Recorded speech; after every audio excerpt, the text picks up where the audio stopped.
Hello everybody, today I'm going to be reviewing a film called Babadook, which is an Australian film which is directed and written by a woman named Jennifer Kent. I think it's really interesting that we're getting to see a female director making a horror film because in general, particularly in Hollywood, you just don't see much of that. Most of them are directed by males, and I think that it's actually really cool. We're kind of getting a refreshing take on the genre. To me, it's a very mature, evolved, well-rounded story, and it's not just horror for the sake of horror. It's using that genre kind of as a springboard for more psychological issues. The film is about a widowed woman who has a young son named Samuel, and he is causing a lot of disturbance in school and with other children his age. He keeps saying that there's this monster called the Babadook that is going to haunt him and his mother. And of course, initially his mother does not believe him. She says there's no such thing as monsters, get that stuff out of your head. But more and more weird things start to happen as the film progresses, and eventually the mother starts to think, maybe my son is correct. And I would say ever since maybe, the 70s and the slasher genre, you have seen so much voyeurism when it comes to female characters. Usually the female in the film is often tortured or, humiliated or both. I mean, what's the cliche that we're always seeing? It's always a woman who is scantily clad, probably in a bikini or something, and she's covered in blood and she's running and screaming while a guy is chasing her with a chainsaw. But I think this film is far more personal and it's more relatable to the audience because it's a movie that is really trying to understand what's happening in the mind of its main character rather than using her for visual pleasure. The mother in this is very unhappy and she feels very alone, and she's obviously very frustrated with her son Samuel for a lot of reasons. But you have to wonder, kind of as the movie goes on, does she truly love her son, or does she actually resent him? Is she annoyed by him? Does she think of him as baggage? Or is there kind of a certain connection between her and her son that she can't really resist, or it could be a little bit of both. It could be kind of a love-hate relationship. And I think that the film, through the horror elements that you see, really tries to explore those issues. Most of the time, you don't know whether or not the supernatural elements in the film are real, or are they all in her mind?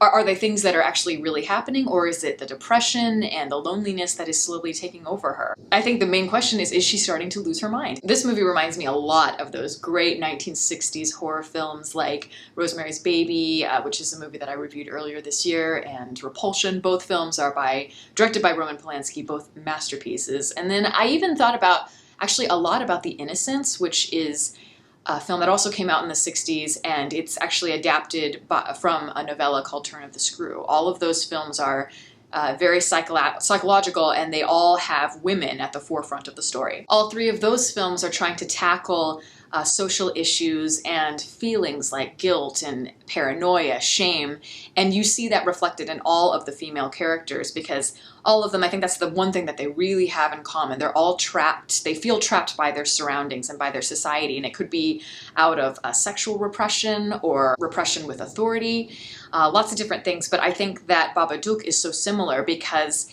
it is a film that comes from the idea of repression, sexual repression, feeling out of control and lonely. When all of these things start to build in your mind, it can make a person become very angry, or it can drive them insane. That's where the horror comes for me. It's not just being scary for the sake of being scary. It's about kind of searching for the roots of where those scares come from.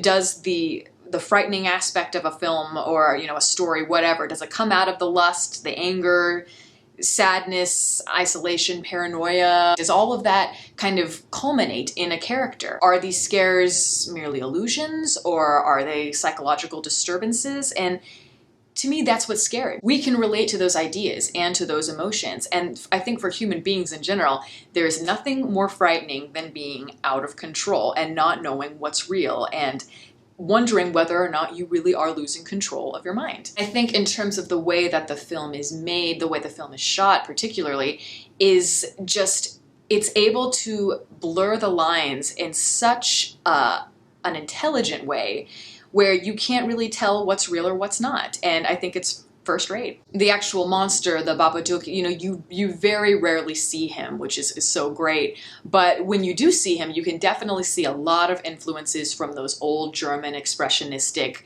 silent films that inspired Tim Burton. So films like The Cabinet of Dr. Caligari, one of my favorite expressionistic films.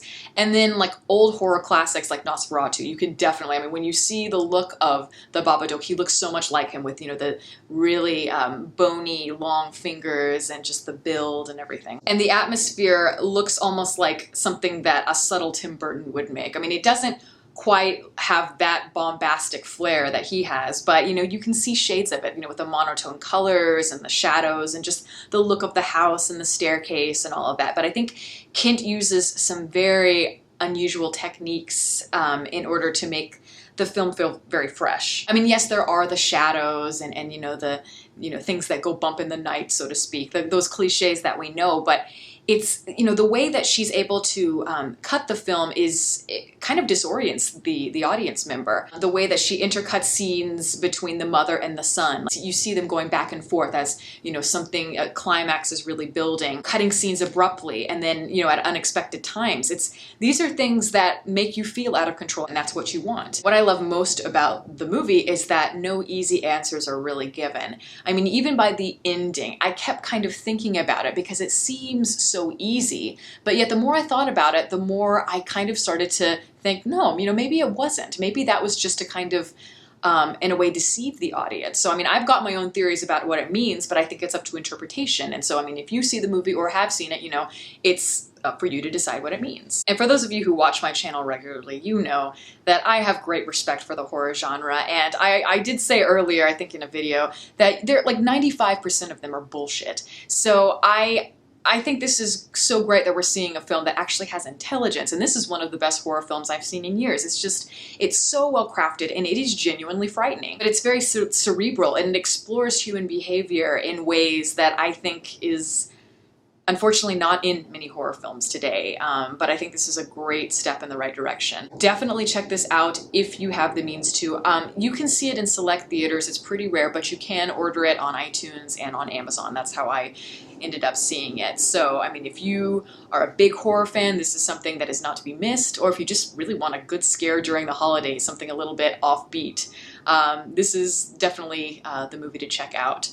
So that is my review. Thank you all for listening. If you would like to follow me on Twitter, the link is below, and you can like my Facebook page as well, and the link below that. And I'll catch you next time.